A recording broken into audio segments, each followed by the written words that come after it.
এই দুনিয়ায় যদি কোনো অসহায় ব্যক্তি থেকে থাকে তাহলে সেটা হলাম একমাত্র আমি। কারণ এত কিউট হওয়া সত্ত্বেও এই কিউটের একটা কিউট নেই।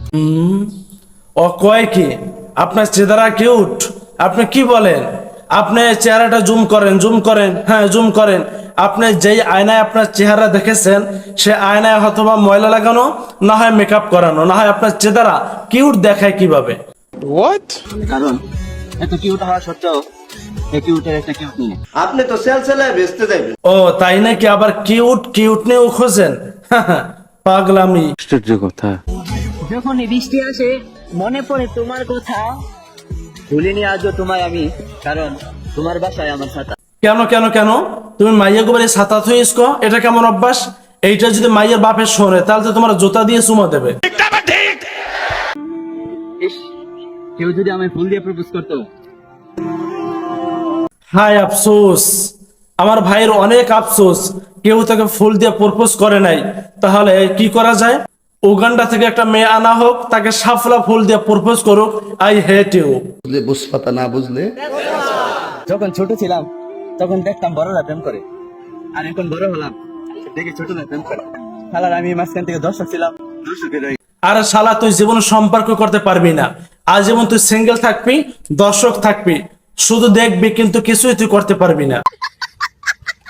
নিয়ম, তোমার সাথে হয় না আমার কথা, আবার হয় না দেখা, তাহলে আমি কেমনে থাকবো ভালো একা একা? আরে ভাই, এরকম ইমার্জেন্সি 2টা কোল বালিশ কিনে দাও। এই গরমে সকলে একটু ঠান্ডা বাতাসের পাগল, আর আমরা পাগল একটু প্রেমের বাতাসের পাগল। তো কেউ যদি প্রেমের বাতাস করতে চাও তাহলে ইনবক্সে সারা।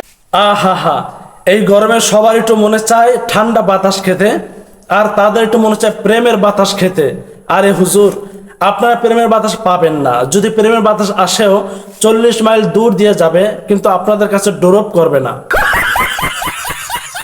আমি জানি এখন মাদ্রাসা ছাত্রীদের অনেক কষ্ট হচ্ছে, কারণ এখন যে তাদের ভালোবাসা নষ্ট হচ্ছে। আহারে, এত দেখে মেয়েদের কষ্টটাও বোঝে। তুই একটা কাজ কর ভাই, টিকটক বাদ দে, মাদ্রাসা পড়া বাদ দে, তুই যাইয়া মাইয়াগো থালা বাসন যাই ধুয়ে দিয়ে যা।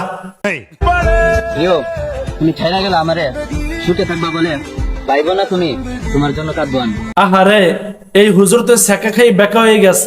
আপনি তো মেয়েকে শোনাবার জন্য বলতেছেন কাঁদেন না। ফাইনালি বন্ধুরা আমাকে বলে ফেললো, আর কতদিন একা থাকবি, এবার একটা রিলেশন করতে পারিস না? ওদেরকে আমি কেমনি বুঝাই আমাকে কেউ চয়েসই করে না? আহারে, তোমাকে কেউ সোস করে না? তোমার বন্ধুরা কোথায়? তারা সকলে প্রেম করতে পারে, ভালোবাসতে পারে। তা তোমার যদি বন্ধু হয়ে থাকে, তোমার জন্য একটা কালিনে জোগাড় করে দেয় না কেন?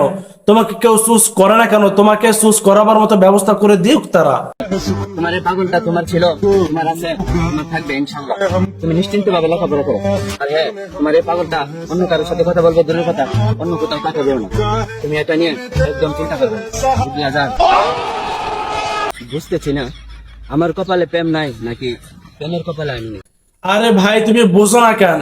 তুমি এত বেশি কিউট যে তোমার কপালে প্রেম নাই, আর প্রেমের কপালেও তুমি নেই। আজও পর্যন্ত একটি প্রেম করতে পারলাম না। আফসোস, তোর বাইসে থাকার কোনো অধিকার নাই। কারণ এই স্বাধীন দেশে এত সুন্দর হওয়ার পরেও যদি তুই একটা প্রেম করতে না পারো, তোর বাইসে থাকার কোনো অধিকার নাই। তুই কচু গাছের লগে যাই গলায় ধরিয়ে দে।